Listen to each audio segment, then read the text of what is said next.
Good evening. I am Vrinda Arora and I welcome you to Radio Bharti. Let's begin with the top news updates of 16th October 2025. The headlines: Union Minister Kirti Vardhan reaffirms India's historical position on negotiated two-state solutions in West India. PM Narendra Modi to launch multiple development projects in Kurnool, Andhra Pradesh today. WMO says carbon dioxide level in atmosphere reached record high in 2024, marking highest ever single year increase. IUCN World Conservation Congress concluded in Abu Dhabi. RBI governor asserts 50% US tariffs on India are not matter of huge concern for India's growth. Gold silver prices rises in Indian bullion market.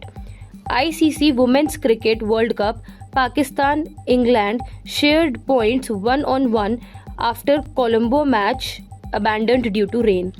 Denmark Open Badminton Lakshya Sen, Satvik Sairaj and Chirag advanced to pre-quarterfinals. Now news in brief. Minister of State for External Affairs Kirti Vardhan Singh has reaffirmed India's historical position on the negotiated two-state solution in West Asia and said that India is willing to contribute towards the vision of realizing a powerful and stable West Asia. Addressing the national statement at the meeting of the NAM Ministerial Committee on Palestine held in Kampala, the minister said that India welcomes the agreement on the first phase of President Trump's peace plan and commends the initiative and efforts of the US.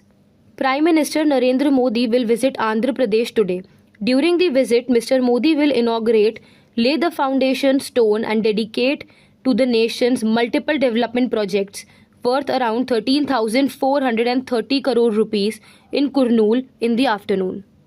The World Meteorological Organization WMO has said that carbon dioxide levels in the atmosphere has reached the highest ever recorded, potentially further warming the planet and leading to more extreme climate events.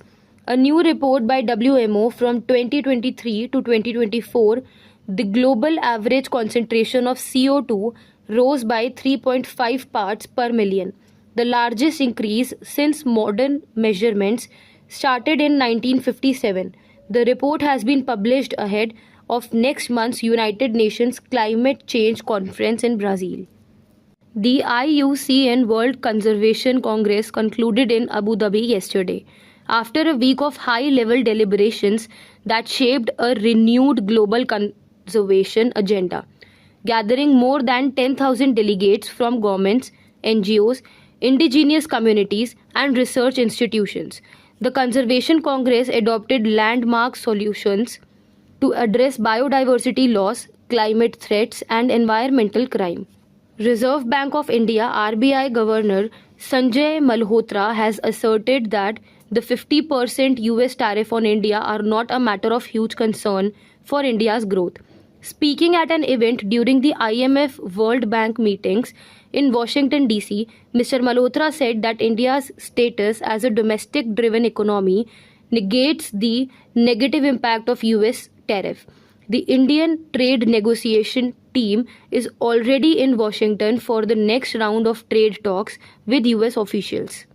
In the Indian bullion market, the 24-carat gold was trading 0.4% up at 1,27,010 rupees per 10 grams, while silver was also trading 0.8% up at 1,61,250 rupees per kilogram a short while ago.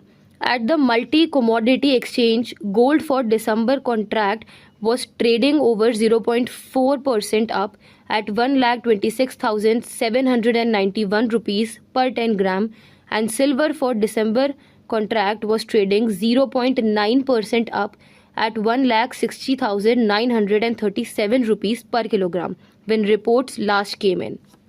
In the ICC Women's Cricket World Cup, Pakistan and England shared 1 point each after their clash was abandoned due to the rain at the R. Premadasa Stadium in Colombo yesterday. It was a major setback for Pakistan as they are yet to win a single match in the tournament. After the rain interrupted the first innings, the match was reduced to 31 overs per side. England posted 133 for 9, and under the Duckworth-Lewis-Stern method, Pakistan got a target of 113 runs. In the Denmark Open badminton tournament, star Indian shuttler Lakshay Sen and top men's doubles duo of Satvik Sairaj Rankireddy and Chirag Shetty advanced to the pre-quarter finals in Odense yesterday.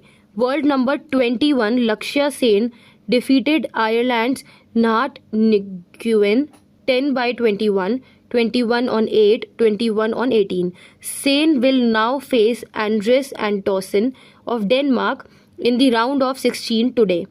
In the men's doubles, 6th seeds Satvik Sairaj Rankireddy and Chirag Shetty defeated Christopher Grimley and Matthew Grimley of Scotland.